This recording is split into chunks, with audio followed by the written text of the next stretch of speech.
किसान की कहानी। एक छोटे से गांव में रामलाल नाम का एक किसान रहता था। वह अपनी मेहनत और ईमानदारी के लिए जाना जाता था। रामलाल के पास थोड़ी सी जमीन थी जिसमें वह खेती करता था। हालांकि उसकी फसल बहुत बड़ी नहीं होती थी, लेकिन वह अपने परिवार का पेट भरने और अपने बच्चों को पढ़ाने के लिए कड़ी मेहनत करता था। एक साल बारिश बहुत कम हुई। रामलाल की फसलें सूखने लगीं। उसने अपने खेत को बचाने के लिए बहुत कोशिश की, लेकिन पानी की कमी के कारण सारी फसल बर्बाद हो गई। रामलाल चिंता में डूब गया।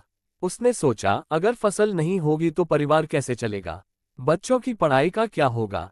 तभी एक दिन गांव के बड़े किसान ने रामलाल को सलाह दी, तुम्हें सिर्फ खेती पर निर्भर नहीं रहना चाहिए, कुछ और काम भी करना चाहिए ताकि आमदनी बढ़ सके। रामलाल ने उनकी बात मानी और बचे हुए पैसे से 2 गाय खरीद ली। उसने दूध बेचकर अपनी आमदनी बढ़ाई। धीरे धीरे उसने अपने खेत में नई तकनीकों का उपयोग करना शुरू किया।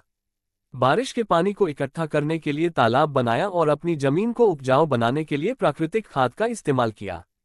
कुछ समय बाद उसकी मेहनत रंग लाए। फसलें फिर से लहलहाने लगीं और उसकी आमदनी दोगुनी हो गई। रामलाल ने अपने बच्चों को अच्छी शिक्षा दिलाई और गांव के अन्य किसानों को भी प्रेरित किया कि वे अपनी खेती में सुधार करें। रामलाल की कहानी यह सिखाती है कि मुश्किलें कितनी भी बड़ी क्यों न हो, एक छोटे से गांव में रामलाल नाम का एक किसान पार किया जा सकता है। वह अपनी मेहनत और ईमानदारी के लिए जाना जाता था। रामलाल के पास थोड़ी सी जमीन थी जिसमें वह खेती करता था। हालांकि उसकी फसल बहुत बड़ी नहीं होती थी, लेकिन वह अपने परिवार का पेट भरने और अपने बच्चों को पढ़ाने के लिए कड़ी मेहनत करता था। एक साल बारिश बहुत कम हुई। रामलाल की फसलें सूखने लगीं।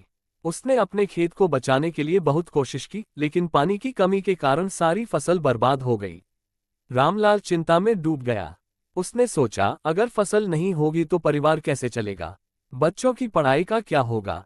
तभी एक दिन गांव के बड़े किसान ने रामलाल को सलाह दी, तुम्हें सिर्फ खेती पर निर्भर नहीं रहना चाहिए, कुछ और काम भी करना चाहिए ताकि आमदनी बढ़ सके। रामलाल ने उनकी बात मानी और बचे हुए पैसे से 2 गाय खरीद ली। उसने दूध बेचकर अपनी आमदनी बढ़ाई। धीरे धीरे उसने अपने खेत में नई तकनीकों का उपयोग करना शुरू किया। बारिश के पानी को इकट्ठा करने के लिए तालाब बनाया और अपनी जमीन को उपजाऊ बनाने के लिए प्राकृतिक खाद का इस्तेमाल किया। कुछ समय बाद उसकी मेहनत रंग लाए। फसलें फिर से लहलहाने लगीं और उसकी आमदनी दोगुनी हो गई। रामलाल ने अपने बच्चों को अच्छी शिक्षा दिलाई और गांव के अन्य किसानों को भी प्रेरित किया कि वे अपनी खेती में सुधार करें। रामलाल की कहानी यह सिखाती है कि मुश्किलें कितनी भी बड़ी क्यों न हो, मेहनत और सही दिशा में काम करने से उन्हें पार किया जा सकता है। किसान की कहानी। एक छोटे से गांव में रामलाल नाम का एक किसान रहता था।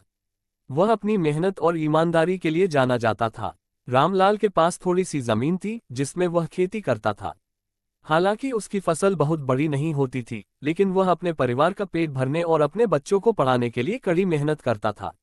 एक साल बारिश बहुत कम हुई। रामलाल की फसलें सूखने लगीं। उसने अपने खेत को बचाने के लिए बहुत कोशिश की, लेकिन पानी की कमी के कारण सारी फसल बर्बाद हो गई। रामलाल चिंता में डूब गया। उसने सोचा, अगर फसल नहीं होगी तो परिवार कैसे चलेगा? बच्चों की पढ़ाई का क्या होगा?